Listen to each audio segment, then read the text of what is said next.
그 밖에 중부와 남부 내륙 지방 곳곳에는 건조주의보가 발효 중입니다. 주말인 내일도 전국이 대체로 맑겠습니다. 내일 아침 기온은 전국이 3도에서 12도로 오늘보다 조금 높겠습니다. 낮 기온은 서울과 대전 26도, 부산 21도 등 전국이 25도 안팎까지 올라 오늘과 비슷하거나 조금 더 높겠습니다. KBS 제1라디오 저녁 종합뉴스를 마칩니다. 아나운서 배창복이었습니다.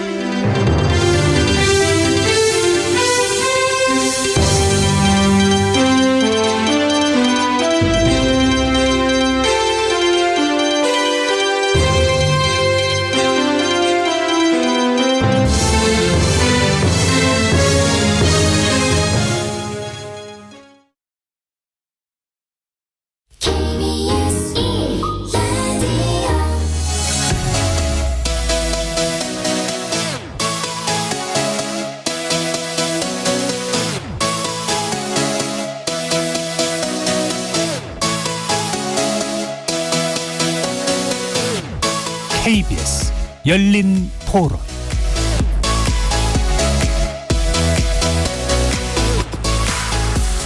안녕하십니까. KBS 열린 토론 정준희입니다.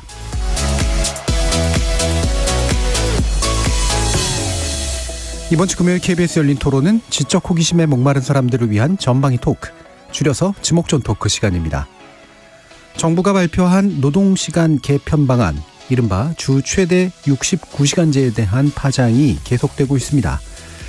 윤석열 대통령은 노동계와 학계 등의 의견 청취를 통해서 보완을 할 것을 지시했지만 여전히 논란은 가라앉지 않고 있는데요. 오늘 지목전 토크 1부, 노동시간 논란을 통해 돌아다보는 노동의 진정한 가치와 의미, 우리는 왜 일하는가에 대해서 얘기 나눠보도록 하겠습니다. 최근 어린이 동물원을 탈출했다 생포된 얼룩말 세로 사건 기억하실 텐데요. 사건 이후 얼룩말 세로를 의인화하거나 패러디한 게시물들이 SNS와 게시판에서 인기를 모으면서 그야말로 세로는 스타가 되었습니다. 하지만 정작 생포된 얼룩말 세로는 지금 어떤 상황에 있을까? 인간의 필요에 의해 동물원에 갇혀있는 동물들에게도 권리가 있다는 거 생각해봐야 할 때인 것 같은데요. 지목전 토크 2부에서 얼룩말 세로가 불붙인 동물원 존폐 논쟁과 동물권에 대해 전방위 토크 나눠보도록 하겠습니다. 열린 토론 지금부터 시작합니다. 살아있습니다. 토론이 살아있습니다. 살아있는 토론, KBS 열린 토론. 토론은 라디오가 진짜입니다. 진짜 토론, KBS 열린 토론. 오늘 함께 하실 분들 소개하겠습니다. 나라를 걱정하는 물리학자 이종필 건국대 교수 나오셨습니다. 안녕하세요. 이종필입니다. 사람, 사랑, 공감의 소설가 서유미 작가 나오셨습니다. 안녕하세요. 서유미입니다. 규정을 거부한다. 한국 여성 변호사의 손정혜 변호사 나오셨습니다. 안녕하세요. 손정혜입니다. 정의, 평등, 정치 철학을 탐구하는 김만권 경희대 학술연구교수 나와주셨습니다. 안녕하세요. 김만권입니다. 열린 토론 문자로 참여하실 분은 샵 9730으로 의견 남겨주십시오. 단문은 50원, 장문은 100원의 정보 이용료가 붙습니다. 그리고 KBS 1라디오의 모든 프로그램 유튜브에서도 함께 하실 수 있습니다. 많은 참여 부탁드리겠습니다. 자, 오늘 물리학자, 소설가, 정치철학자 그리고 법률 전문가까지 각기 다른 전공과 개성, 지식을 가지신 네 분의 출연자와 함께 만들어가는 지적 호기심에 목마른 사람들을 위한 전방위 토크 지금부터 시작하겠습니다. KBS 열린 토론. 관리직 하고 있습니다. 10년 정도 됐고요. 돈 때문이죠. 주말 그게 제일 기다리죠. 저 금융업에 종사하고요. 목표를 이루기 위해서 일을 계속 하고 있는 거고 뭔가 일을 하면서 또 보람 같은 게 있잖아요. 19년차 자동차 부품 회사에 다니고 있어요. 실질적인 이유는 먹고 살려고요. 돈 없으면 아무것도 할 수가 없으니까 어쩔 수 없이 할 수 있는 게 그게 노동이니까 다른 의미는 딱히 없는 것 같아요. 주부 25년 차요. 가끔씩 알바도 하고 다른 일을 하면서 또 다른 가치를 추구하기 위해서겠죠. 가족의 평안과 행복과 건강을 위해서 열심히 생활하고 있는 거죠. 아니 다 알면서 뭘 물어보셔. 가족을 위해서 하죠. 뻔한 얘기지 않습니까? 금융업에 종사를 하고 있고 또 4년 차 됐습니다. 저는 카드값을 메꾸기 위해서 일을 하고 있습니다. 일은 삶을 풍요롭게 만들기 위한 수단이라고 생각합니다. 1년 차 보험업에 있습니다. 그래도 사람이 일을 하고 살아야 뭔가 나태해지지 않고 좀 더 부지런해지는 느낌이 들기 때문에 그래서 일을 하는 것 같아요. 자, 오늘 출연자의 픽. 사실 69시간제에 대한 논쟁 자체라기보다는 우리는 왜 일하는가라는 주제를 좀 더 폭넓게 다뤄보는 내용인데요. 김만곤 교수께서 가져오셨는데 아까 보니까 시민께서 다 알면서 뭘 물어보냐 이러셨어요. 네, 다 아는 얘기 왜 가져오셨습니까? 예. 아니 뭐 아까 우리도 들어봤지만 사실 예. 많은 분들이 이제 열심히 일하면서 살지만 왜 네. 열심히 일하느냐 물어보면 다 먹고 살기 위해서 하는 거지요.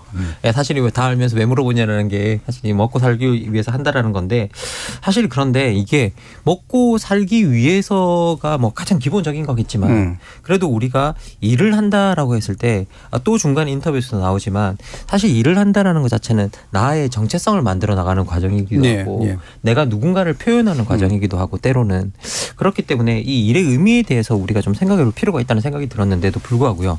사실 이 질문을 했을 때 우리가 그 이상의 그러니까 먹고 살기 위해서 하지요 라는 네. 것 이상의 뭐 답을 사실은 잘하지 못하는 그런 상황. 그러다 보니까 최근에는 많은 분들이 이렇게 들여다보면 왜 우리가 일을 할까라고 했을 때 때로는 일을 하기 위해서 일을 하고 있는 건 아닌가? 그러니까 그런 생각도 조금 들었고요. 네. 그래서 더 또 하나 이런 생각을 한 데는 사실 이렇게 1930년에 아주 유명한 경제학자인 존 메이너드 케인즈가 20세기가 끝날 무렵이면 영국과 미국 같이 기술이 발전한 나라에서는 주당 15시간 정도만 일하면 될 거다라고 예. 일을 했거든요. 그리고 실제로 이게 인류학자 데이비드 그레이버 같은 사람은 실제 지금의 기술력이 그 정도 일만 해도 괜찮을 정도래요. 네네네. 그럼에도 불구하고 근데 우리가 지금 현재 나오는 이야기는 69시간, 뭐 40시간을 넘어서 이게 69시간 이야기, 52시간, 뭐 우리가 연장 근무까지 합쳐서 52시간인데 그러면 이제 69시간 이야기가 나오는 걸 보면 왜 우리가 이렇게까지 일을 하고자 하는 것에다가 사회가 이렇게까지 노동시간 그러니까 열심히 일하는 것에다가 가치를 두고 있는 것일까 예. 한번 좀 질문해보고 싶었습니다. 예. 뭐 되게 단순할 수도 있는 문제인데 사실 알고 보면 말씀 주신 것 내용 안에 층위가 굉장히 복잡하고 때로는 상충하는 것도 있는 것 같아요. 노동을 좋은 것으로서 자신의 어떤 정체성을 말하는 과정으로 자신 있게 얘기할 수 있다면 왜 노동 시간을 늘리는 걸 싫어하나 이럴 수도 있는 거고 그렇죠.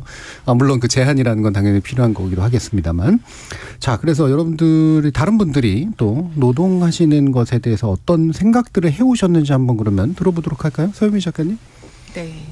노동은 정말 생존에 필요한 재화와 예. 화폐를 얻기 위해 육체적, 정신적으로 행하는 모든 활동 정말 먹고 사는 일인데 저는 먹고 사는 일을 굉장히 숭고하다고 생각해요. 되게 의미 있고 우리가 진짜 못 먹고 못 살아서는 아니고 이제 더 잘 먹고 잘 살기 위한 건데 저는 노동은 근원적으로 고통을 수반한다고 생각해요. 그러니까 고통스러운 건 좀 당연한 거라고 생각하는데 그 고통 가운데 고통을 이기게 할 보람이나 즐거움이 어느 정도 더 있는가. 그래서 제가 생각하는 그리고 많은 이제 젊은 이제 이미 뭐 일을 잡고 있는 분들 말고 젊은 친구들 어린 학생들이 좀 노동에 대해서 앞으로 내가 어떤 일을 했으면 좋겠다라고 할 때 아까 말했던 생존이나 생활에 필요한 물품과 화폐를 위해서 하는데 이 화폐와 물품에 너무 초점을 많이 맞추면 원래 고통스러운 일이 더 사실은 고통스러워지기가 쉬운 것 같아요. 물론 물품과 화폐가 아주 거기에 즐거움이 큰 분들도 있겠지만 그래서 저는 최대한 좋아하는 일을 하면서 그러니까 자기가 어디에 방점을 찍으면서 노동을 할 것인가에 대한 거기에도 또 자기 정체성이 있다고 생각을 해요. 그래서 그걸 아는 것이 굉장히 중요하다. 그래야 긴 세월 동안 우리가 이제 노동을 하면서 살 텐데 결국 어떻게 보면 노동은 인생에서 굉장히 차지하는 비중이 높을 텐데 인생이 또 덜 고통스러워지거나 즐거워지는 방법 중에 하나가 아닐까라는 생각이 들어요. 예. 먹고 사는 것 그리고 그걸 위해서 일하는 노동은 굉장히 숭고한 거다. 네. 그러면은 노동하지 않고도 먹고 살 수 있으면 노동하실 생각이 있으세요? 그러면은 뭔가 화폐와 물품과 상관이 없는 다른 그런 활동을 할 것 같아요. 네. 기본소득에 되게 충실하신 개념을 가지고 계십니다. 자, 이종필 교수님. 아까 그 청취자 말씀이 가슴에 남네요. 뭘 알면서 월급 받으려고 하는 거죠. 우리 그 코너에서 예전에 조용한 퇴사 또 한번 다뤘었는데 그때 그 우리 토론했던 내용들 한번 생각나더라고요. 월급 주는 만큼 일하는 어떤 그런 풍토. 그게 사실은 좀 솔직한 어떤 심정이지 않을까라는 생각이 들고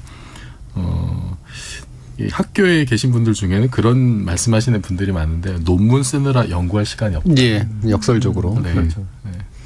여기 뭐 이제 특정한 어떤 분야이긴 하겠습니다만 이게 뭔가 말하자면 이제 월급 주는 어떤 그 기준을 맞추기 위한 노력을 하느라 정말 하고 싶은 연구를 못 하게 되는 예. 이런 현실. 그러면은 진정한 노동의 의미는 논문을 쓰는 행위가 아니고 연구를 하는 행위가 돼야 되는데 예. 거기서 어떤 그 본원적인 기쁨이 있는 거잖아요. 그런데 사실 현실적으로 그 노동이 정말 투여되고 월급이 지급되는 거는 이제 논문 작성에 예. 들어가는 거기에 대한 이제 대가를 지불하게 되니까 그 불일치가 커질수록 상당히 좀 불행하지 않은가. 그러니까 이제 다들 조용한 퇴사를 하면서 월급 주는 논문 작성 작업에는 좀 월급 받는 만큼만 하고 예. 그런다고 사실 그러면 일반적인 그 노동을 그 이후엔 전혀 안 하느냐 그렇지는 않거든요. 또 정말로 내가 이렇게 하고 싶은 연구가 있으면은 월화수목 금금금처럼 집에 자료 다 싸들고 가서도 주말 내내 연구하고 이제 그러는 사람들도 많단 말이에요. 예. 예. 왜 웃으세요? 제가 웃는 게 아니라 옆에 서적가님이 웃으셔서 정말 뭐 거기 아니 그러는 경우 정말 이 주제가 재밌고 그러면은 예. 그러는 경우들이 있거든요. 제 동료들 중에 그런 분들도 많고 그래서 그리고 그 지금은 사실 또 최근에 가장 핫한 이슈가 챗 GPT의 등장이잖아요. 예. 이게 뭐 앞으로 어떻게 세상을 바꿀지 전문가들도 가늠이 안 된다라는 얘기가 나올 정도이고 또 어떤 분들은 단기간에 예를 들어서 육체 노동을 대신할 수 있는 로봇이 이렇게 등장하지 않는 기간 동안에는 예. 오히려 챗GPT가 전문직 종사자들을 대체하고 육체 노동하는 사람들의 어떤 그 임금이나 이런 것이 되게 올라가고 아직은 대체 불가능할 거다. 예. 그래서 훨씬 더 그쪽이 더 많은 임금을 받을 거다라는 얘기들도 나오고 있고 그래서 이게 지금 챗GPT가 나오는 것이 그냥 뭐 굉장히 게임 체인저 역할을 하는 인공지능이 등장한 것 이상의 어떤 의미를 던지지 않을까라는 고민을 많이 하더라고요. 예. 그러면은 우리 사회 전체적으로도 그럼 이 시대에 이런 시대적인 전환기에 과연 노동의 의미를 우리가 어떻게 다시 지금 재정의를 해야 될 건지 예. 이 고민도 한번 해봐야 될 것 같습니다. 다양한 고민을 또 가져오셨네요. 일을 많이 하시죠? 저는 왜 일하냐면 마이너스 통장을 갚기 위해서 15년째 일을 하고 있습니다. 예. 사법연수원이 들어가면 예. 듣도 보도 못한 금액의 마이너스 통장을 묻지도 따지지도 않고 좋아요. 법조인이 됐다니 지금은 또 좀 달라졌을 수도 있는데 저희 때는 딱 1억 원짜리 통장이 나오면 예. 갚으면 또 생기고 갚으면 또 생기고 한 15년째 이러니까 내가 이제 대출과 함께하고 대출을 내면 더 절실하게 열심히 일한다라고 생각해서 뭔가 이렇게 대출이 있는 게 바람직하진 않지만 대출이 있으면 절실한 노동과 끊임없이 이제 발전할 수 있는 동기부여가 되는데 아마 많은 분들이 기본적 생계형으로 일하시는 분이 많지 않을까 싶어요. 그중에 자기 직업에 자긍을 가지고 또 심지어는 즐거움도 가지고 이제 직장 생활 하시면 너무 괜찮으시고 좋은 삶인 것 같고요. 간혹 우리 변호사들 사이에서도 쉬면 뭐해요? 물어보면 뭐 수학의 정석 풀어, 판례 공부 봐, 뭐 이런 특이한 분들이 있긴 한데 대부분은 얼마 전에도 제가 서초동에서 이렇게 서초동을 탈출하고 싶어하는 변호사 모임이 있습니다. 예. 그러니까 이제 여기에서 이제 벗어나고 싶은 분들이 있는데 벗어나는 분이 별로 없어요. 예. 방배동 가시는 거 아니에요? 뭐 사업을 하신다, 뭐 예. 임대업 하는 게 꿈이다, 뭐 다른 직종으로 가셨다가도 다시 돌아오시는 분들이 꽤 많은데, 그러니까 다른 직종도 녹록하지가 않은 거죠. 그래서 예. 저는 요즘에 노동은 항상 노동을 탈피하고 싶지만 노동을 벗어날 수 없는 이 직장인들의 삶, 그리고 막상 또 노동이 없으면 삶이 또 무기력해지고 어떤 사회적인 지위, 명함이 네. 사라지면서 또 상실감 느끼시는 분, 그래서 직장을 잃고 싶지만 잃지 못하는 인간의 심리가 노동에 있다라고 보고요. 요즘에는 그 불로소득이라는 단어가 있잖아요. 네. 난 그런 게 너무 꿈이었거든요. 일하지 않고 건물주. 요즘에 건물주 사건들 많이 하니까 건물주도 너무 힘드시대요. 네, 건물 그렇죠. 관리하고 세금 내고 임차인과 소송하시고 그래서 세상에 말씀하신 대로 고통 공짜로. 없는 노동은 없고 뭐든지 다 열심히 일하고 힘들어야 돈이 들어온다라고 생각합니다. 예. 지금 여기 계신 분들이 다 이렇게 막 열심히 노동하실 것 같은 분은 한 분뿐이 안 계시긴 하는데 되게 대표적으로 김만근 교수님 노동 별로 안 좋아하실 것 같은 느낌을 막 줘요. 아, 예. 사실 저희 이렇게 제가 공부를 한 철학자가 한나 아렌트라는 철학자인데요. 예. 이 한나 아렌트 같은 경우에는 이 먹고 사는 활동 자체를 우리 생명 유지 활동이잖아요. 그렇죠. 사실 어떻게 보면. 그래서 이게 자연의 필연성에 종속된 활동이라고 이야기를 하거든요. 그런데 이 순간에는 우리는 항상 자연의 노예로 살아갈 수밖에 없다. 이제 먹고 사는 활동을 한다면. 그런데 인간이 자연의 주인이 되는 순간이 무언가를 만들어내는 순간, 자기가 창작하는 순간, 이제 뭔가 도구를 만들어내고 공적인 일을 하고 그런 공적인 일을 하는 순간 자연과 세계의 지배자가 된다라고 이야기를 하는데, 근데 이제 대부분의 사람들이 그럼 우리가 인간으로서의 자기의 의미를 찾고자 하는 건 그런 거 뭔가를 참 좀 더 유의미한 활동을 하고 먹고 사는 걸 벗어나서 조금 그런 것들을 하고자 하는 욕망을 가지는 이유는 뭐냐면 사실은 그게 우리가 좀 더 나답게 살기 위해서 좀 더 이 세계의 어떤 일부러서 주인의 일부러서 살기 위해서 뭐 이렇게 이제 표현하고 싶은 건데 사실 먹고 산다라는 그 말 속에 좀 애처로움이 있는 것 같아요. 항상 이게 그 말에 종속된 끌려감이라든지 삶의 끌려감이라든지 뭐라고 해야 될까 이게 항상 먹고 살기 위해서 그러죠라는 말 들을 때마다 이게 한편으로는 이게 되게 우리 서유미 작가님 말씀대로 이게 너무 숭고한 활동임에도 불구하고 한편으로는 좀 애처로움이 느껴지고 또 한편으로는 우리가 굳이 이렇게까지 해야 되나. 그리고 더 나가서 과거는 뭔가 모자란 빈곤의 시대였기 때문에 그럴 수 있다고 하지만 이제는 어느 정도 풍요의 시대가 이제 몇몇 국가엔 도래했고 우리도 그에 해당하는 국가 중에 하나가 됐는데 왜 우리는 끊임없이 이렇게 먹고 산다라는 일에 이렇게 종속되어서 끌려가는 삶을 살아야 되는가에 대해서 이제 고민이 좀 되는 부분이 있는 거죠. 저희 김진희 님께서 노동은 먹고 살기 위한 것 그 이상이라고 생각합니다. 삶의 가치를 찾고 그 가치를 실현하기 위해 필수적인 과정이죠. 자, 2081님은 직장 생활의 몇 가지 즐거움을 꼽자면 월급을 기다리는 즐거움, 주말을 기다리는 즐거움, 그리고 퇴근하는 즐거움. 그중에서 으뜸은 퇴근하는 즐거움이라고 생각합니다. 퇴근이라는 건 꼭 가정으로 돌아간다는 뜻이니까요. 노동시간은 꼭 가정을 가꾸는 즐거움을 위한 것 같습니다. 라는 말씀도 주셨네요. 오늘 들어오는 청취자 의견들이 굉장히 진지하십니다. 굉장히 많은 고민들을 하시면서 평소에 아마 이런 생각도 많이 하신 것 같은데 자, 그러면 이제 69시간제 관련된 논의하고도 약간 연결해봐서요. 이런 상황을 설정해 봐야죠. 이제 정말로 우리들이 원한다면 더 많이 일하도록 해주는 게 그렇게 규제를 푸는 게 맞는 거 아니냐가 이제 원래 정부가 생각했던 거니까요. 필요에 따라서. 자, 그러면 여러분들은 정말로 몰아서 쉬는 것을 해준다면 동일한 조건으로 나머지 시간 동안은 몰아서 일하는 그런 방식들을 선호하시거나 바라십니까? 라고 질문 한번 던져볼게요. 이종필 교수님. 전 절대 반대. 절대 반대. 네. 제가 재작년에 외부 강연을 갔다가 갑자기 급성 증세가 와가지고 쓰러져서 건강이 안 좋으셨죠. 병원에 한 2주일 입원을 한 적이 있었는데요. 그때도 사실은 그 전후로 그때가 팬데믹 기간이었는데 제가 좀 이것저것 할 일들이 굉장히 많았어요. 말하자면 업무량이 많아서 뭐 밤도 새고 이제 막 그랬던 적이 있었어요. 그러니까 정말로 이제 몰아서 일을 하다가 이제 탈이 난 원래 좀 안 좋은 요소들을 가지고 있었겠습니다만 그 무렵에 좀 비정상적으로 과로한 것이 이렇게 좀 방아쇠 역할을 한 것 같아요.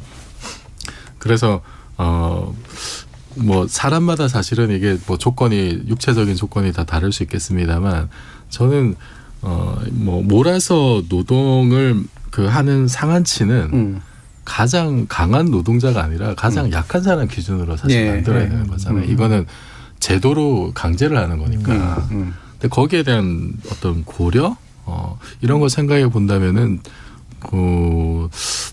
지금 이제 논의되고 있는 시간들은 굉장히 지금 52시간만 해도 사실은 굉장히 좀 강력하다라는 의견들이 있어서요. 그리고 저는 몰아서 노동하지 않는 게 저는 중요하다고 생각을 하거든요. 몰아서 쉴 수 있는 게 중요한 게 아니라 그 노동 시간에 상한을 두는 것은 몰아서 노동시키지 말라라고 하는 것이 취지인데 그거를 거꾸로 해석을 해서 몰아서 노동하고 싶은 사람들의 권리를 찾아주겠다라고 하는 건 약간 좀 원래의 취지를 좀 잘 이해를 못한 게 아닌가. 그리고 사실은 특수 직종이라고 이제 얘기를 하는 뭐 영화 산업이라든지 아니면 게임이라든지 예. 이런 데도 보면은 예를 들어서 일본의 그 고레다 히로카즈 감독도 한국의 주 52시간 체제에서 영화를 찍는 것이 그것이 굉장히 이렇게 좋았다라고 예. 오히려 좋은 작품을 만드는 데 있어서 예, 이렇게 몰아서 하면은 사실은 이게 또 그 생체 리듬에 굉장히 불균형이 생기잖아요. 우리 52시간제 상한을 두고 하는 게 더 낫더라 이렇게 그런 거죠 이제. 거죠. 예. 예. 예. 더 이상 일을 못하게 영화를 하다 보면 예를 들어서 뭐 밤샘 촬영을 예. 계속 하다 보면 52시간 넘기게 되는데 그렇게 하지 않기 위해서는 사실 사전 준비가 굉장히 철저하게 돼야 되는 거잖아요. 예, 그렇죠. 예, 그래서 현장에서 그런 시간 낭비가 없도록 그게 이제 효율성이 높아지고 생산성이 높아지는 방식인데 우리도 그런 식으로 가야 되지 않느냐. 그래서 그 지금 얘기 나오고 있는 뭐 그 몰아서 노동을 쉴 수 있으면은 그러면은 몰아서 그 노동을 한다라고 하는 그 수치 자체가 예. 일단은 그 좀 비상식적이다. 예. 비상식적이고 지금 뭐 세계적인 추세나 아까 말씀드렸던 뭐 챗GPT 시대나 이런 데하고 전혀 맞지 않는 것 같아요. 예. 뭔가 이게 몰아서 쉬는 게 보상인 것처럼 이렇게 내거는 게 요즘 친구들이나 어떤 여러분들의 정서에도 맞나 싶어서 이제 여쭤보기도 한 건데 일단은 되게 반대하고 계세요. 이건 몸이 감당할 수 있는 것들을 최저선에서 좀 해줘야 된다. 김만공 교수님은. 아니 이게 그리고 더 나가서 만약에 몰아서 쉬고 싶다고 뭐 몰아서 하는 걸 좋다고 해도 정말 그런 거 허용하는 문화가 우리 직장 문화에 있는가가 상당히 중요한 네, 거거든요. 그렇죠. 현실적으로. 예, 현실적으로. 그런데 실제로 들여다보면 이게 그 우리 직장인 10명 중 8명은 법정 연차 휴가 최소 15일조차 다 사용하지 못하는 사람이 80.6%다라는 지금 이제 그 여론조사 통계도 이제 나와 있는 걸 볼 수 있거든요. 그리고 실제로 보면 1년간 연차휴가 사용 현황을 물어보니까 6일 미만을 썼다는 사람도 41.5%인 사회예요. 그런데 여기서 열심히 뭐 69시간을 일하고 그다음에 여기서 몰아서 그 쉬어라라고 한다면 사실 그럴 수 있는 문화가 자리 잡았느냐라고 했을 때 모든 직장인들이 답하는 대부분의 그런 것들은 보면 그렇지 않다라는 것이고 그리고 만약에 이런 것들이 정말 가능한 것들이 좀 약간 일하는 사람들이 많은 대규모 기업이나 이런 데서는 좀 가능할 수 있어도 중소기업 같은 경우에는 네. 상당히 그게 어려운데 우리나라 같은 경우에는 중소기업이 차지하는 비율이 거의 88% 정도 네. 되거든요. 그러면 대부분의 노동자들이 이렇게 할 수 없다라는 거고 실제 이 여론조사에서도 연차휴가를 못 쓰는 쪽에 5인 미만의 직장에 많이 몰려 있고요. 그리고 실제 또 그리고 20대들한테 또 많이 몰려 있고 20대들도 상사들 눈치 보여서 못 쓴다고 답하고 있거든요. 뭐 MZ세대가 당당하게 뭘 요구한다고 하는데 통계는 달라요. 자기들도 어른들 눈치 보여서 이거 신청 못 한다는 거예요. 그래서 이게 이렇게 들여다보면 실제로 우리한테 그런 문화가 있느냐 그게 있는 상태에서 뭐가 오고 한다고 해도 이게 사실은 너무 많은 노동시간을 하고 그리고 쉬는 것들이 그럼 우리 인간의 건강에는 어떤 영향을 주는가 이런 것까지도 평가되어서 해야 될 일이거든요. 그런데 실제로 많은 의학 쪽에 종사하시는 분들이 일을 몰아하고 한꺼번에 쉬는 거 이거 건강에 좋지 않다. 그러니까 우리한테는 일정한 생체 리듬이 있고 그 리듬에 맞춰서 일정 시간을 일하고 일정 시간을 규칙적으로 쉬어줘야 된다라는 거거든요.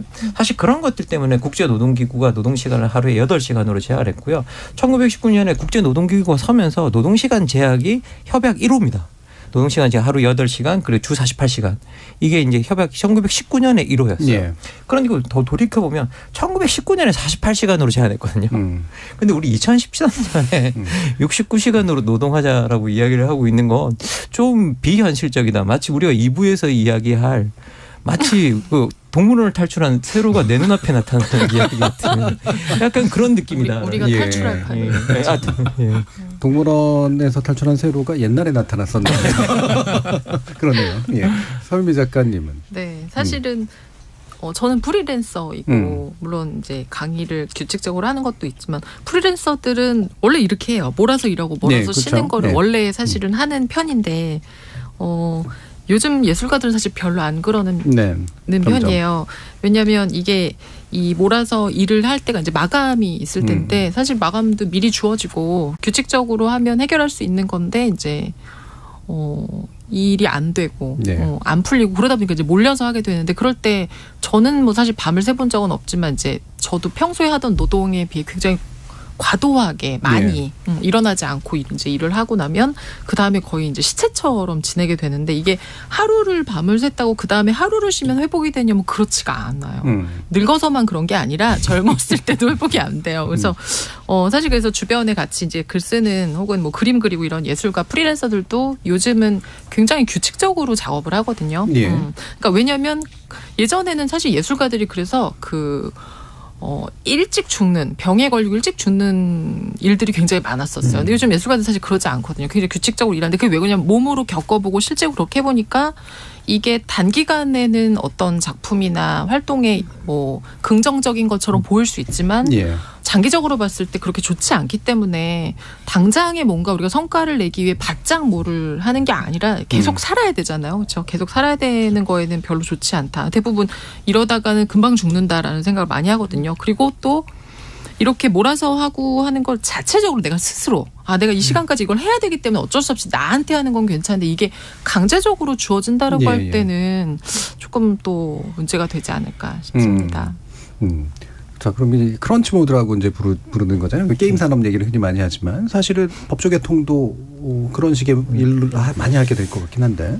옛날에는 이제 사실은 노동을 시킨다는 개념이 아니라 가르친다는 개념인 노동의 시대가 있었는데 지금은 그렇지 않습니다. 그 저희 사무실만 하더라도 예전에는 연차 이런 거 보장하는 거 없었어요. 무슨 변호사가 노동자냐 뭐 이런 그렇죠. 시각들이 되게 다르다고 많아서. 보죠.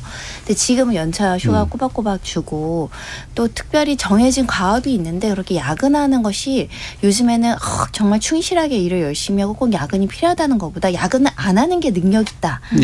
주어진 시간에 압축적으로 일을 해서 성과를 내는 게 더 유능하다라는 개념에 있으면서 야근을 권장하지 않아요. 권장하지 않는 측면이 있고요. 그래서 사실 야근이나 이런 것들이 특수 직종에서는 반드시 필요하다라고 하면 이런 안도 사실 저는 합리적이라고 봤습니다. 그런데 대체적인 여론은 항상 이 시스템이 선한 목적으로 만들지만 악하게 활용될 여지에 대해서는 이 보호 장치가 없어지니까 그 부분에 대한 의문과 의구심과 불신을 갖는 것 같더라고요. 선한 사용자는 정말 몰아서 일을 시키고 몰아서 쉬는데 악한 사용자는 몰아서 일 시키고 그다음에도 똑같이 일 시키는 걸 어떻게 방지할 것이냐. 이 부분이 숙제가 해결이 안 되니까 특수한 요구가 있다고 하더라도 대다수의 사람들이 동일하지 못하는 장면들을 많이 봤고요. 또 지금 뭐 건설 현장 같은 데는 특별 연장 근로 제도 실시해서 일부는 또 특별하게 이제 근로시간 늘릴 수 있는 제도가 있으니까 조금 더 정부에서 고민을 많이 하고 69시간을 제한했었어야 됐던 거 아닌가 조금 아쉽더라고요. 8075님이 노동이 정말 좋은 거라면 서로 노동하려고 하지 않을까요? 노동은 중요하지만 좋은 건 아닌 것 같습니다. 라는 말씀 주셨고요. 김덕명님은 일이 있지 않으면 자존감도 상실되는 것 같습니다. 근데 또 힘들게 일만 하면 회의감도 있고요. 남과 비교하지 않는 게 답인 것 같습니다. 나는 자연인이다 프로그램 보면 그렇더라고요. 9718님 남의 일을 하느냐 자기 일을 하느냐는 먼저 따져봐야 하는 거 아니겠습니까? 하늘과 땅 차이라고 생각합니다. 저 그런 부분도 있죠. 근데 내가 내 일이라고 느끼는 거랑 누가 시킨 일이라고 느끼는 거랑은 또 상당히 차이가 있는데 이게 참 여러 생각들이 드네요. 이를테면 이제 소방관이나 공무원들처럼 이렇게 특수한 직종들은 사실은 이게 시에 뭐 딱 맞춰가지고 딱딱딱딱 일할 수 없는 그런 수요나 요구라는 게 있기도 하고. 그다음에 여기 이제 그 PD나 기자분들 계시지만 기자라는 직종에서 산불이 갑자기 났는데 퇴근했습니다라고 산불 취재 안 하면 뭐 어떡하느냐 뭐 이런 식의 문제도 있을 테고. 그래서 중요한 건 단지 동일 시간으로 보상으로 쉬는 거로 돌려주겠다가 아니라 그 힘든 모드만큼 더 많이 어떻게 보상을 해줄 거냐 문제가 논의된 그나마 합리적일 텐데 별로 그렇지는 않은 것 같습니다. 이제 그러다 보니 이제 확실히 젊은 세대들이 이걸 좋아할 거라고 생각했지만 상당히 강하게 반발하는 모습들이 좀 나타났죠. 김만국 교수님 이런 부분 이게 노동관이 세대 따라 달라서 그런 거야라고 보세요? 아니면 원래 더 그런 게 더 강하게 나오는 거야라고 보세요? 저는 이게 생각해 보면 노동관이 세대마다 또 다를 수 있다라는 생각도 드는데요. 생각해 보면 우리 과거를 돌이켜 보면 우리 과거에 우리 좀 뭐라고 해야 될까 우리 앞선 세대들 같은 경우에는 사실 우리가 가난을 극복하는 과정을 보면 자신들이 장시간 노동하고 그 노동한 돈을 저축해서 그걸 가지고 특히 우리나라는 생명보험과 부동산이었죠. 두 군데 투자해서 자기 스스로 이제 뭔가 가난을 극복하고 해온 과정이기 때문에 노동 그 자체가 자신의 정체성일 수도 있어요. 그리고 자신의 삶을 표현하는 걸 수도 있고. 그런데 이제는 사실은 우리가 그렇게까지 극단적으로 가난한 사회도 아니고 그러면 어느 정도 풍요의 사회에 들어왔을 때 이 노동이라는 것들은 단지 가난을 극복하고 뭐 이런 것들이 아니라 자기를 하나의 표현하는 수단이 이제 될 수가 있는 상황이 들어온 거죠. 그런데 특히 우리 MZ 세대나 MZ 세대라고 부르는 걸 별로 좋아하진 않지만 계속 말씀드리지만 핑클과 에스파는 다른 세대입니다. 정말 달라서 이제 그걸 한꺼번에 묶어서 부르는 건 좋아하지 않지만, 근데 이 세대에서는 결국은 내가 좋아하는 일과 그리고 내가 생계를 유지하는 일 자체가 약간 분리되어 있을 수 있고, 그러면 내가 좋아하는 일을 하기 위해서 그냥 내가 하는 일이 하나의 수단일 수도 있기 때문에 기본적으로 노동관 자체는 세대에 따라서 그리고 경제 상황에 따라서 이렇게 다 달라질 수 있는 상황이라고 생각이 듭니다. 하지만 그 어떤 순간에도 제가 좀 말씀드리고 싶은 건 뭐냐면, 지나치게 노동에서 우리의 건강을 해치고 생명권을 해치고 이런 것들은 문제가 되는 것들이고요. 그래서 계속 이제 국제노동기구나 이런 것들이 만들어졌을 때부터 계속 일관되게 유지하는 그 관점은 건강하게 노동하는 거거든요. 건강하게 노동을 한다는 게 뭐 나쁘다 좋다가 아니라 건강하게 사람들이 노동할 수 있게 만들어주는 게 목적이었는데, 그 건강하게 노동하는 걸 들여다봤더니 의학적으로든 뭐든 근로시간과 가장 연관성이 깊더라는 거예요. 그래서 근로시간을 제한하려고 들었던 거였고요. 그리고 실제 여기 우리가 들여다보면 이 근로시간이 아까도 말씀드린 기술의 발전이 우리 근로시간을 줄여줄 거라고 이제 생각을 했는데도 불구하고 그런 일은 아직 일어나지 않았고, 그래서 이게 정말로 이런 게 가능한가를 생각해 보지만, 근데 독일 같은 또 사례를 보면 금속 노조 같은 경우에는 주당 28시간 이렇게 그 일을 하고 있거든요. 그러면 우리가 이렇게 조금 노동을 줄여가면서 좀 건강하게 뭐라고 해야 되고 노동하면서 자신의 어떤 생계를 유지하고, 그리고 그 외의 시간은 또 내가 이게 결국 내가 좋아하는 일이 아니라고 할지라도 내가 좋아하는 일을 하게 만들어주는 수단으로서 작동을 좀 한다면 우리가 노동의 의미를 좀 더 찾을 수 있지 않을까. 그래서 건강하게 나를 표현하는 수단으로서의 노동을 우리가 이제는 좀 상상해야 될 시대가 아닌가라는 생각이 듭니다. 지금 뭐 젊은 세대 얘기가 또 있어서 한 가지 더 한번 얘기를 해보면 최근 직장인 커뮤니티에서 나온 얘기랍니다. 신입사원이 자기는 점심시간까지 반납해서 일을 해서 8시간을 저축해 놨으니 그만큼 연차 하루를 이제 빼달라 이렇게 요청을 했다고 해요.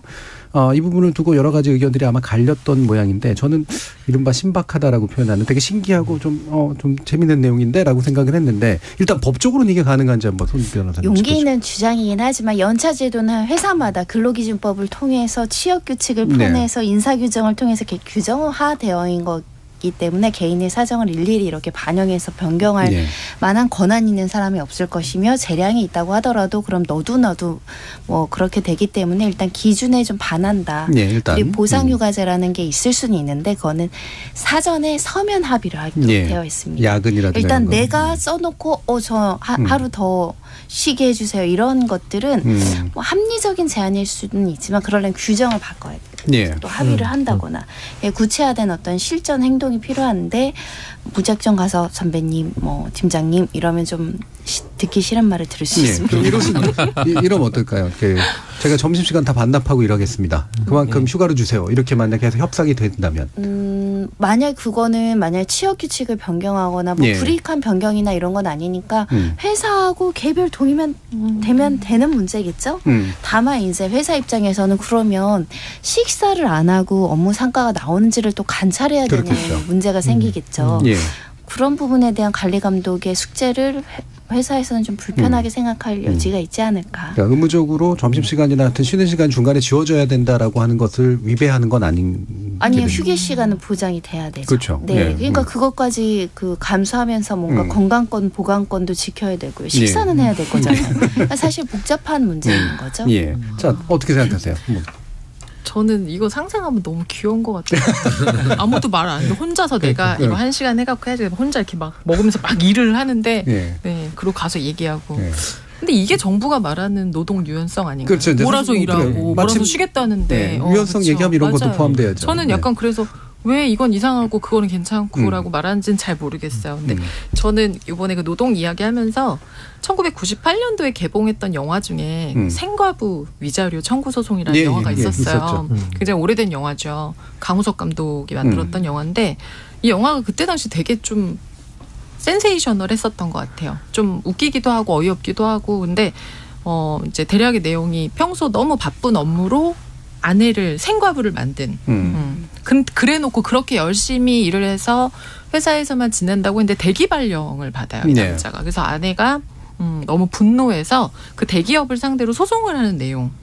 그래서 소송하는 그 내용 자체가 이제 그 영화가 되는 건데 이게 막 소송이 주인 것 같지만 사실 안으로 들어가면 결국 그 관계성하고 존재, 뭐 정체성 이런 것들이 이제 사실 나오게 돼요. 근데 이번 이걸 보면서 저도 되게 그 69시간 그 신문에 나왔을 때 이런 걸 만날 수 있나? 그러니까 마치 정말 아까 새로 얘기했는데 만날 수 있나라는 생각이 들었던 게 우리가 주 6일을 일하다가 주 5일로 옮길 때도 물론 굉장한 막 의아함과 저항감도 있고 막 이러다 다 죽는 거 아니야? 막 굶어 죽는 거 아니냐? 막 꼭 이런데 그렇게 하고 나니까 좋다 이러면서 주 4일을 만나게 될 거라고 예상을 하고 있었어요. 그러니까 노동 시간은 결국 계속 줄어가는 방향으로 가지 않을까라고 생각했는데 이걸 더 늘리게 되면서 꼭 그렇게 우리가 생각하는 방향만으로 가지 않는구나라는 하여튼 굉장히 그래서 오늘 그 두 가지 픽이 되게 다른 건데 굉장한 연결되고 있는 데자뷰와 어떤 기시감 속에서 보게 돼서 좀 신기한 일이었습니다. 네, 기시감이라고 말씀하셔서 기이함이라는 의미로 기이함이네요.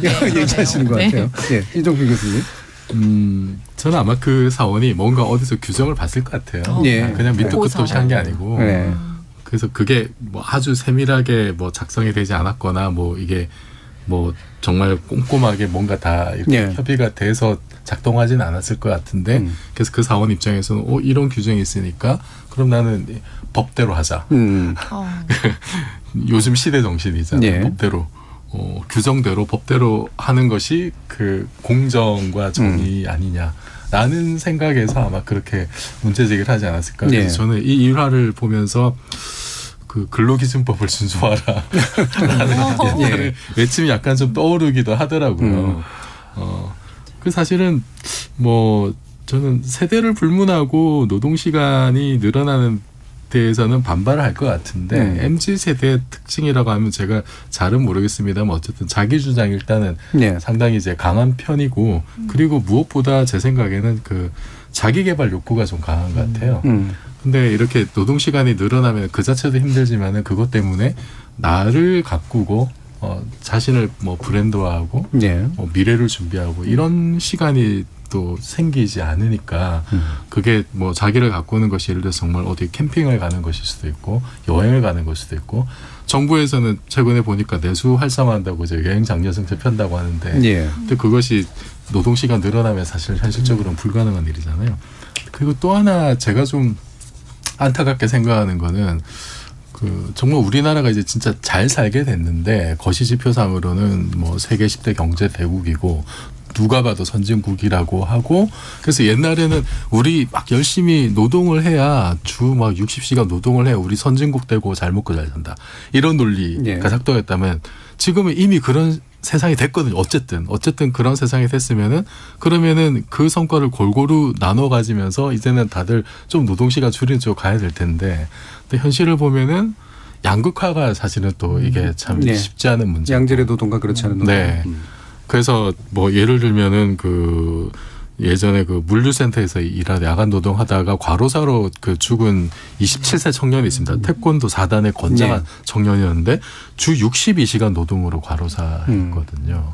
그러니까 여전히 이제 이런 양극화의 문제. 그러니까 겉으로 보기엔 우리나라 되게 잘 살고 선진국이고 외국 사람들 다 부러워하는데 그것도 지금은 SNS가 다 퍼져 있으니까 젊은 MZ 세대가 보기에는 세상 사람 다 그렇게 살아야 되는 것 같잖아요. 그래서 다 대기업 다니고 그리고 내가 원하는 만큼 노동하면은 충분한 보상이 주어지고 그걸로 나를 가꾸는 시간도 충분해야 될 것 같고 그래서 어디 좋은 데 가서 사진 찍어서 SNS 올리고 그걸로 나를 드러내고 사람들과 교류하고 이런 삶을 그릴 텐데 근데 현실은 그게 아니에요. 그걸 누릴 수 있는 사람은 아까 말씀하셨지만은 대기업이나 정규직은 12%밖에 안 되고 대부분은 88%가 중소기업인 상황에서 그 괴리감이 굉장히 좀 크지 않을까. 거기서 오는 어떤 그 절망감.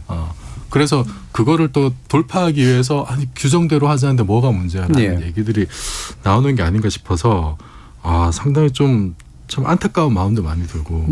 그리고 사실 이런 문제 때문에 저출산 문제도 해결 안 되는 것 같거든요.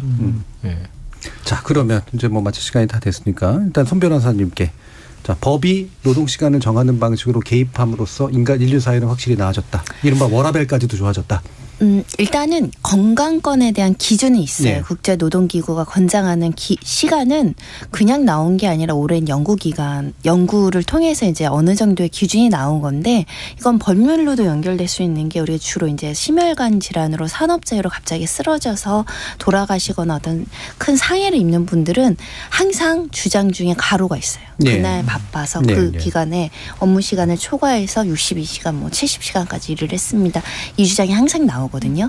아직도 가로사로 1년에 수백 명, 500명까지 죽는다는 통계가 나와서 이게 이제 사람마다 다르고 직종마다 다르고 특수한 상황을 고려해야 되지만 또 가장 중요한 건 생명권이고 네. 보건권이니까 이 건강을 해치는 정도의 시간까지 우리가 법으로 늘려야 되느냐에 대한 의문 제기가 이 사건에서 굉장히 많았다라고 알고 있고요. 그래서 항상 우리가 인간의 노동시간은 건강권과 연결되어 있고 이걸 해치면서까지 어떤 업무 성과를 내는 것이 반드시 필요한가 이거를 이제 고민해야 되는데 이번에 아마 그 고민이 저항이 됐고 결국은 이제 다시 재고된 것 같습니다. 예. 자, 그러면 오늘 이제 이 주제를 가져오신 김만곤 교수님께 자, 우리가 노동의 가치, 일의 가치를 제대로 찾기 위해서는 개인의 썩어 빠진 정신을 고쳐야 되느냐 아니면 우리 사회가 또는 각자가 나름의 방식으로 뭔가를 새로운 것들을 구축해 나가느냐. 저는 어떤 일의 의미를 부여하는 건 개인들이 하는 부분도 있지만 예. 국가와 제도가 부여해주는 부분들이 상당히 많다고 생각합니다. 국가가 이 정도의 일하면 우리는 충분히 일하고 있는 것이다 라고 말해주는 것 중에 하나가 저는 노동시간 제한이라고 생각을 하고요. 예. 그리고 우리가 69시간까지 이렇게 노동해야 인간다운 어떤 그런 활동이 아니라 사실 지금 현재 우리 기술의 발전이나 이런 걸 들여다보면 지금도 많은 노동을 하고 있다라는 생각이 들고요. 그리고 제가 정말 그 좀 하나 전해드리고 싶은 여론조사 하나가 있는데 작년에 한국보건사회연구원에서 이게 조사한 자료를 보면요. 전국에 22,000명을 대상으로 이제 설문조사를 해보면 취업자들이 원하는 주당 근로시간이 36.70시간이었습니다. 예. 40시간도 지금 많다고 생각하는 거예요. 그래서 그걸 더 줄여가고 싶어하는 어떤 그런 상황에서 그것과 역행하는 제도가 나왔다라는 생각이 들고요. 그리고 다시 한번 말씀드리지만 노동의 기쁨은 건강하게 노동하는 데 나온다라는 걸 꼭 말씀드리고 싶습니다. 알겠습니다. 자, 김진희 님도 그와 비슷한 의견 주셨는데 노동은 신성하다고들 하는데 잘 살기 위해 하는 노동이 오히려 삶의 질을 떨어뜨린다면 다시 한번 노동의 의미를 되짚어봐야겠죠. 요즘 노동은 돈을 위해 몸과 마음을 희생시키는 쪽으로 변해가는 것 같습니다. 라는 의견까지 주셨습니다. 자, 1부를 통해서 노동의 가치와 69시간제의 문제를 한번 짚어봤습니다. 여러분은 지금 KBS 열린 토론과 함께하고 계십니다.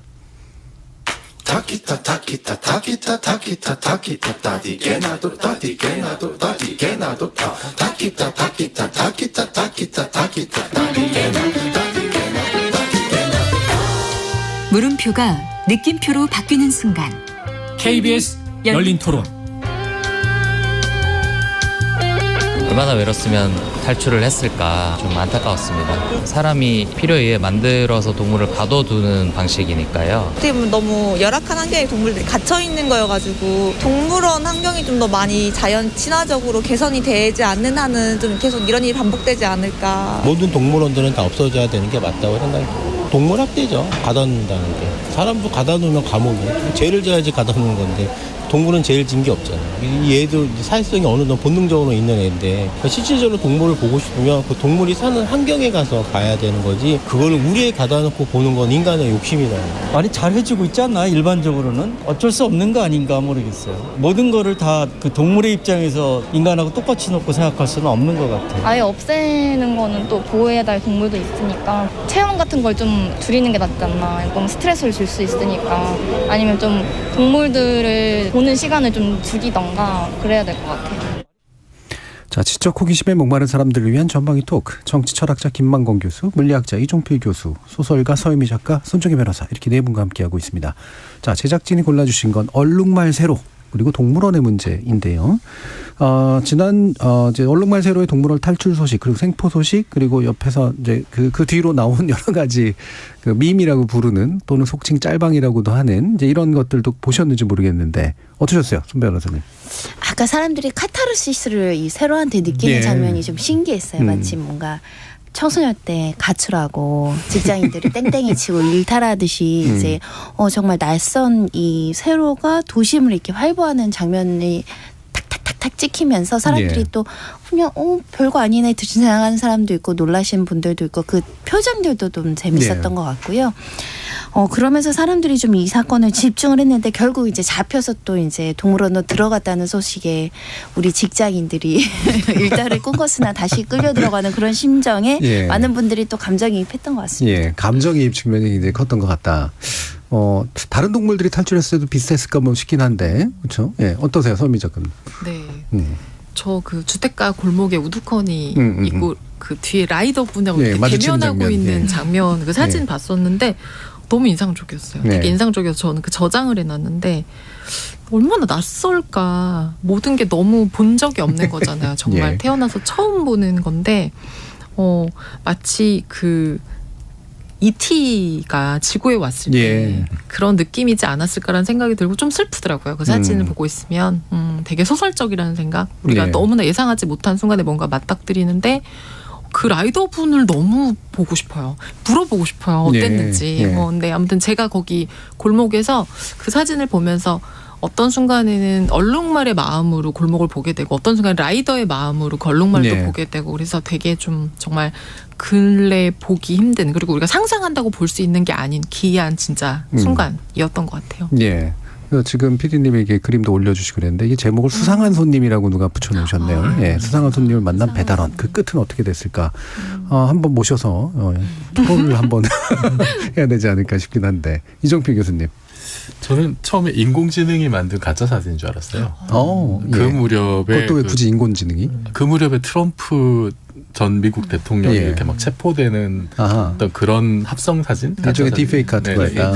그런 게 막 이제 돌아다니면서 그거하고 얼룩말 사진이 이제 좀 비슷하게 돌아다닌 적이 있어요. 그리고 실제로 인공지능한테 그 얼룩말의 도심 출연 사진을 또 만들어 달라고 해서 그렇게 만들어 올린 사람들도 있었고 저는 그래서 그냥 사람들이 갑자기 재미삼아 만들어서 올린 건 줄 알았다가 사건의 전말을 듣고는 야 이건 참 너무 좀 기이한 사건이다라는 생각이 못 하시는 말을 못 하시는 이런 일이 그리고 그 어린이 대공원 그쪽으로 제가 이제 학교가 바로 옆에 있어서 한 번씩 이제 산책도 가는 곳이고 그리고 그 얼룩말이 돌아다녔던 뭐 차도나 골목길 이런 데도 이제 제가 한 번쯤 가봤던 그런 길이에요. 그래서 얼룩말의 시점에서 이렇게 좀 그 장면들을 보게 되는데 그 말씀하셨던 라이더와 마주하는 그 장면 그리고 골목길 돌아다니면서 이렇게 어색해하는 장면들 보면서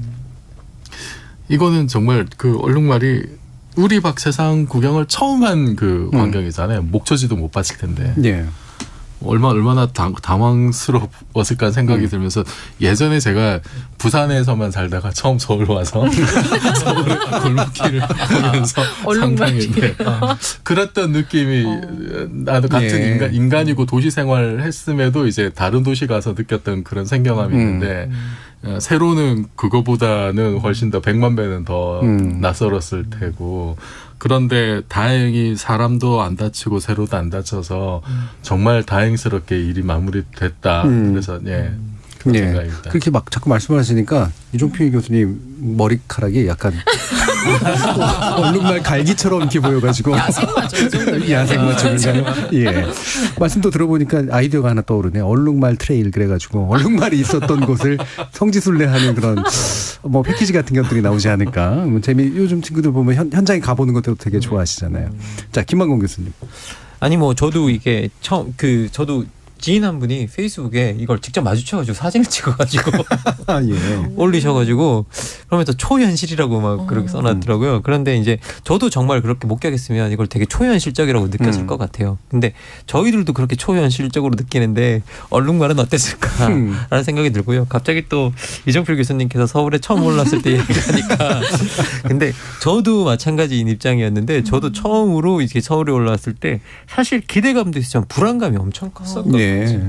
예. 사람도 어떤 새로운 환경이나 낯선 환경에 들어가면 처음 마주치는 환경에 들어가면 상당한 불안감을 느끼는데 사실 그런 불안감이 없었을까라는 생각이 좀 들어요. 그래서 우리는 그걸 해방감으로 표현하고 있지만 해방이나 탈출이나 자유로 표현하고 있지만 알고 보면 그 얼룩말 세로에게는 그게 불안과 공포와 어떻게 보면 또 억압의 순간일 수도 있겠다라는 생각이 저는 또 들더라고요.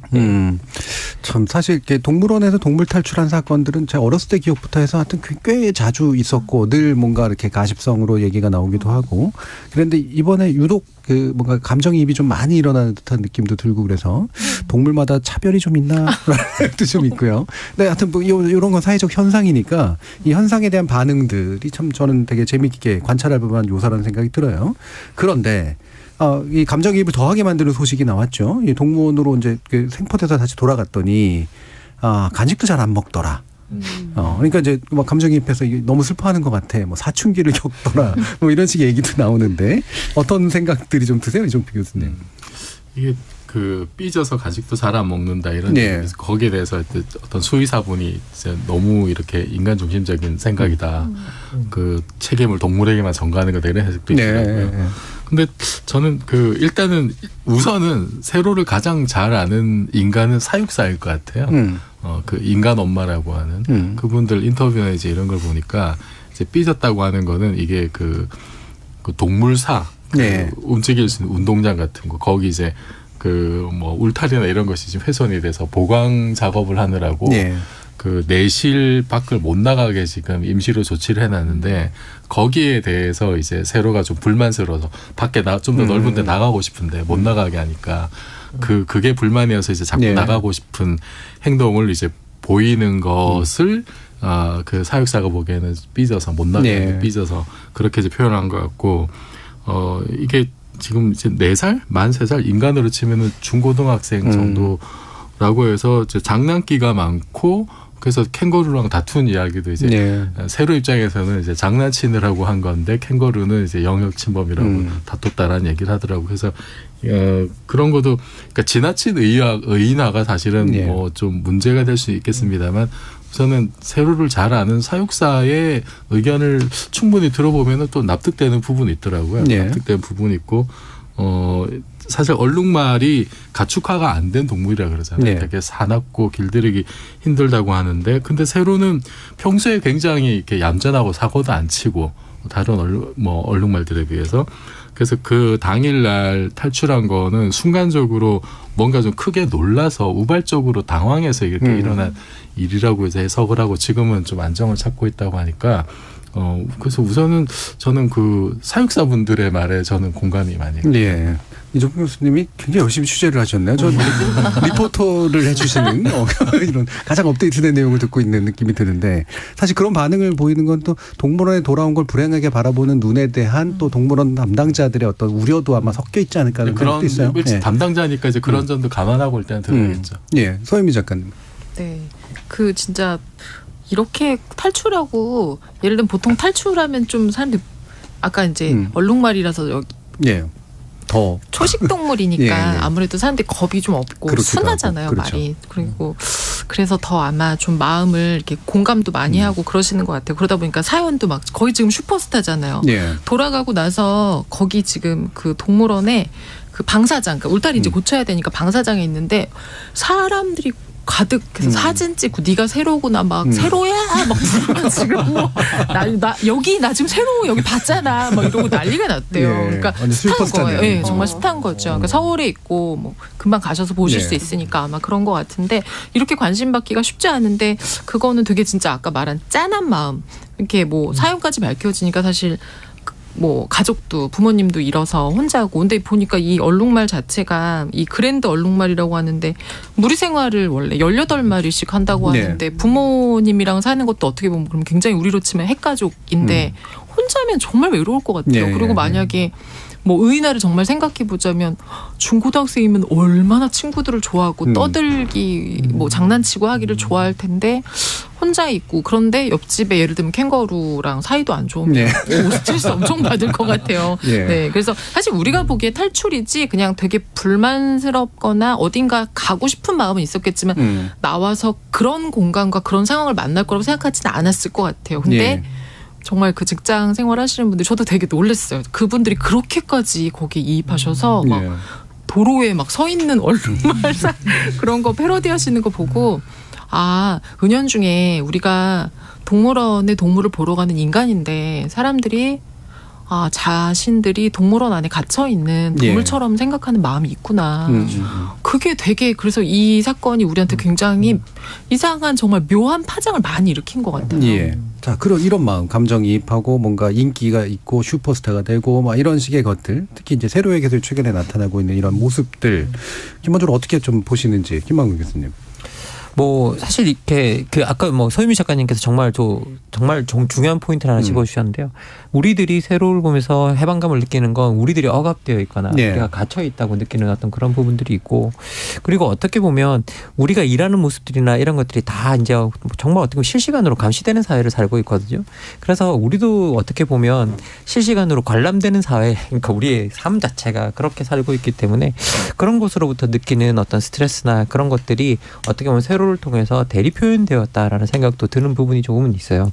그런데 우리가 이제 그런데 그걸 보면서 해방감을 느끼긴 하지만 정작 거기에는 우리 인간의 해방감과 어떤 자유와 어떤 그런 것들은 표현을 할 수 있을지 몰라도 정작 그 대상인 그 세로 얼룩말로서의 동물로서의 어떤 그 가지는 어떤 자기의 그 동물로서의 감정 아니면 그 동물로서의 권리, 그런 부분을 우리가 우리를 보다가 놓칠 수도 있다라는 생각이 좀 들고요. 그래서 우리가 세로를 통해서 해방감을 보듯이 우리가 그 해방감에 단지 우리 해방감을 느끼는데 그친 게 아니라, 그러면 우리는 그렇게 우리에 갇혀 있는 동물들에게 어떤 권리를 줘야 되고 어떤 방식으로 좀 더 진짜 자유롭게 조금은 더 나은 삶을 살 수 있는지에 대해서 조금은 우리도 고려해봐야 되지 않나라는 생각이 듭니다. 또 역설적으로. 감정이입만 하지 마라 이런 얘기신데 손정혜 변호사님.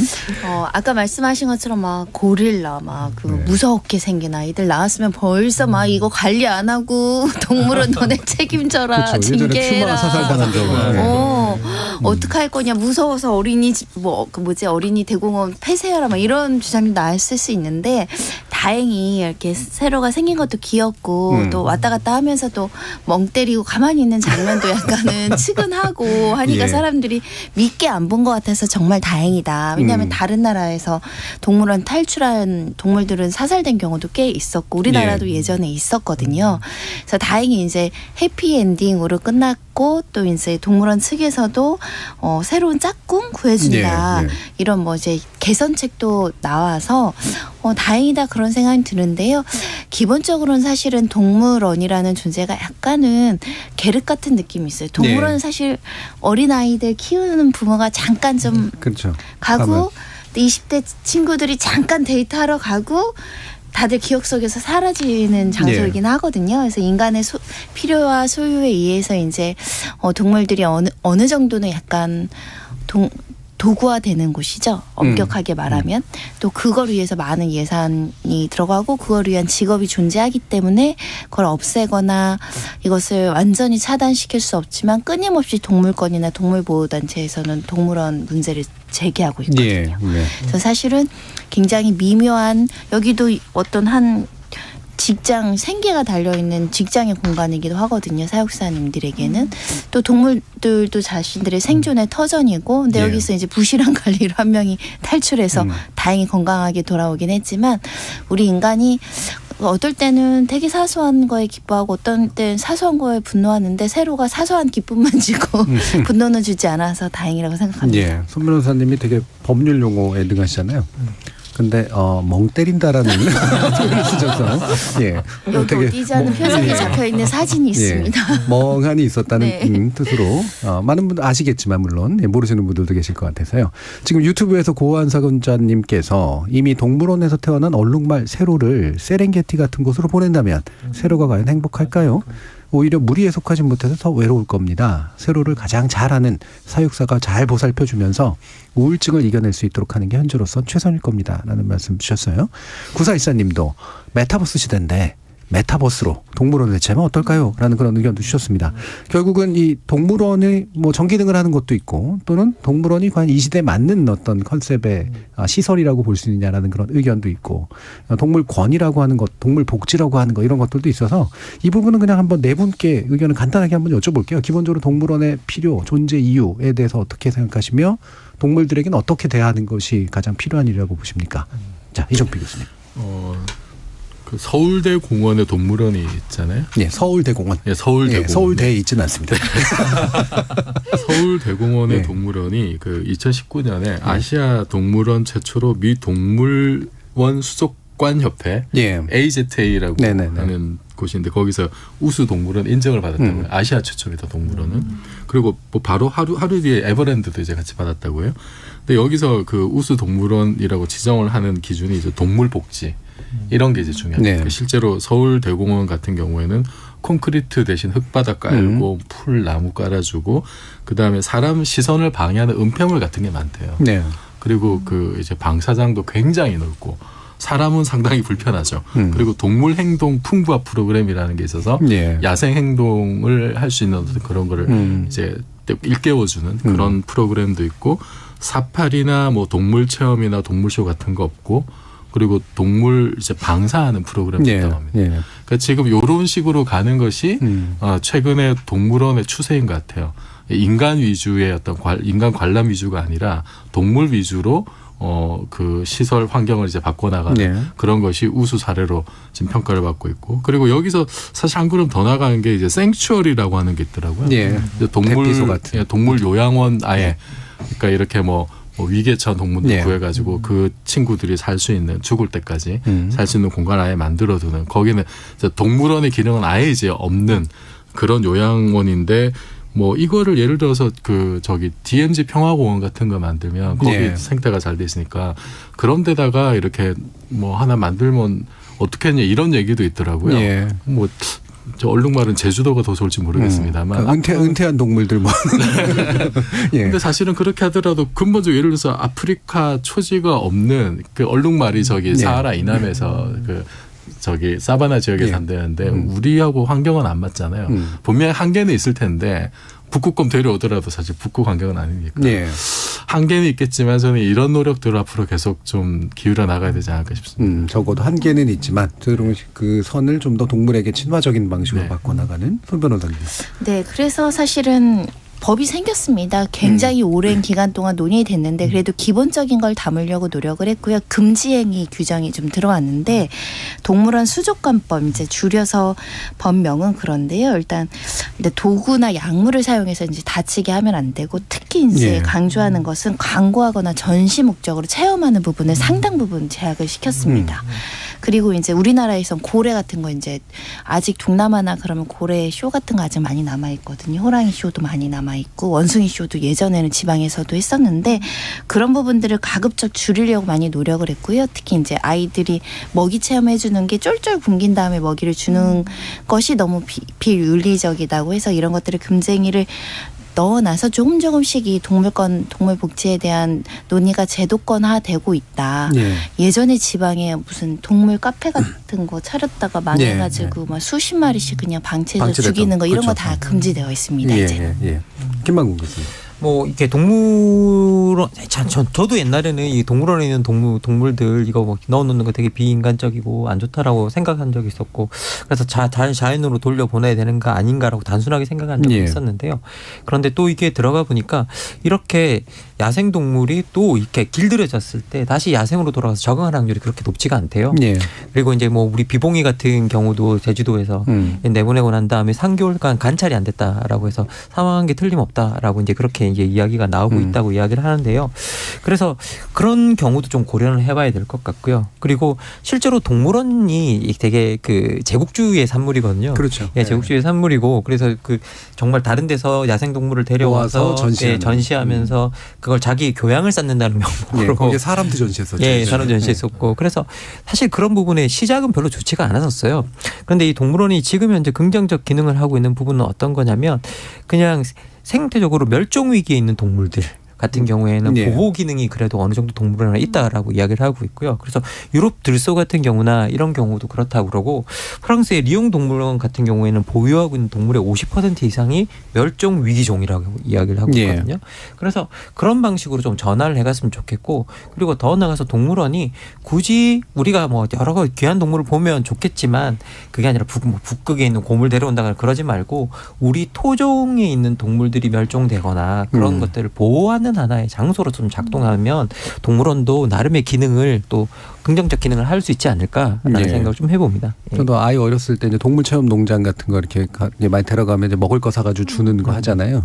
거기에 돌아다니는 동물들이 눈에 딱 보기에도 뭐 당뇨, 대사증후군 이런 거 걸려 보이는 그런 아이들이더라고요. 먹을 건 되게 많이 먹었는데, 근데 이렇게 이제 구경거리로 전락해 버린 동물원은 이제는 시대는 끝이 난 것 같고 말씀처럼 이제 뭔가 생츄어리 개념 이게 뭔가 대표사 이렇게 대피하고 보호하고 거기에 이제 뭐 재원 마련을 위해서나 또는 체험을 위해서 약간의 이제 뭐 상업적 기능을 더하는 방식 뭐 정도면 현재 타협할 수 있는 수단이 아닐까 싶기도 한데 서유미 작가님 어떤 생각이세요? 네, 저도 장기적으로 관람하는 동물원은 이제 없애는 게 맞는 것 같아요. 있는 동물원은 뭐 쫓아내서 보내서 이렇게 될 건 아니지만 근데 저도 이제 아이가 이제 아직 인제 11살이니까 정말 많이 다녔거든요. 동물원을.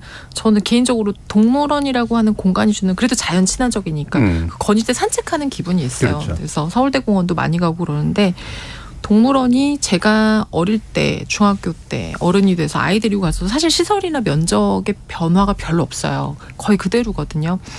근데 이제 아까 그래도 좋은 동물원으로 인증을 받았다고 하는데 최대한 그 개체의 특성은 살려줄 수 있고 그리고 주거 환경이나 여러 가지를 더 저는 가면 사실 어떤 때는 좀 동물이 방치된다는 느낌 받을 때도 있어요. 그렇죠. 네, 왜냐하면 너무 축사도 좀 덜 치우는 거고 물론 이제 시간이 있을 거고 뭐 그 어떤 동물이 그때 당시에 어떤 상황이나 여러 가지로 더 뭐 예를 들면 배설을 많이 할 수도 있고 뭐 여러 가지 이유가 있겠지만 그래서 장기적으로는 없어지고 있는 동안은 최대한 개체의 좀 특성을 살려주고 사실 지금 그 롯데월드 아쿠아리움에도 돌고래 벨루가 돌고래 벨라가 지금 아직 남아 있는데 방류를 안 시킨 상태인데 상태가 너무 안 좋다라고 하더라고요. 오랜 단독 생활에 지쳤다. 그러니까 혼자 있으면 안 되는 동물은 반드시 보내주던지 아니면 어떤 방식을 취해야지 이제 아까 저는 새로도 다른 것도 되게 마음이 아프지만 무리 생활을 해야 되는데 혼자 있다라고 하는 거는 너무 고통스러울 것 같아요. 그래서 개체와 삶의 질을 좀 높이는 방향으로 가야 되지 않을까 싶어요.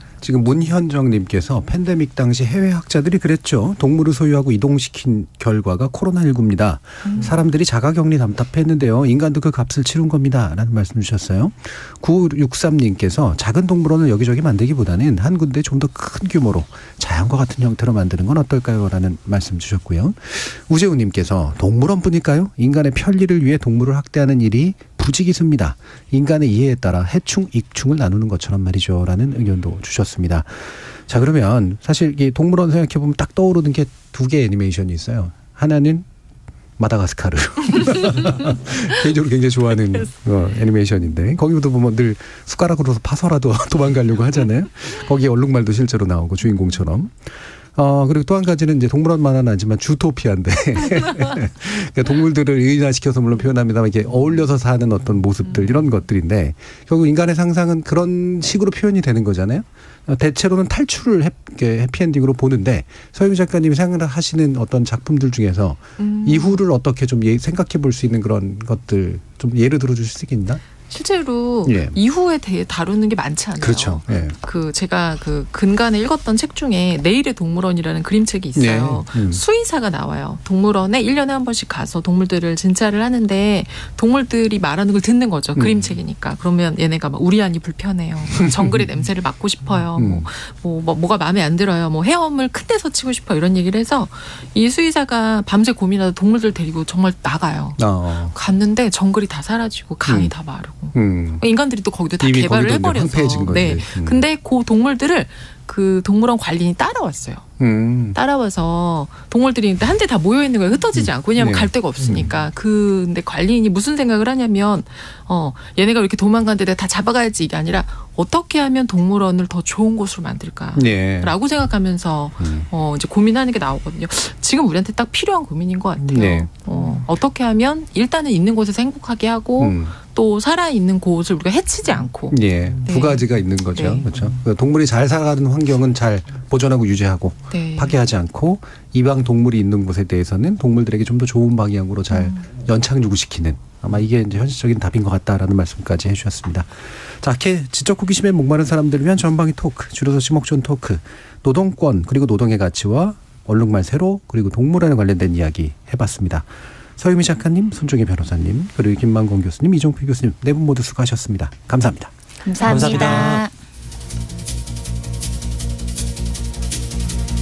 동물권에 대한 인식이 커가고 있는 건 인간들의 배가 불러서가 아니라 인간들이 조금이라도 더 겸손해져서겠죠. 그런데 동물권은 동물들이 직접 주장하고 쟁취한 게 아니라 인간들의 의식 고양에 의해 대리되는 것이라고 한다면 인간이 더 적극적으로 나서줘야 할 겁니다. 인간이 가지고 있는 노동권이라면 당연히 더 그래야겠죠. 지금까지 KBS 열린 토론 정준이었습니다.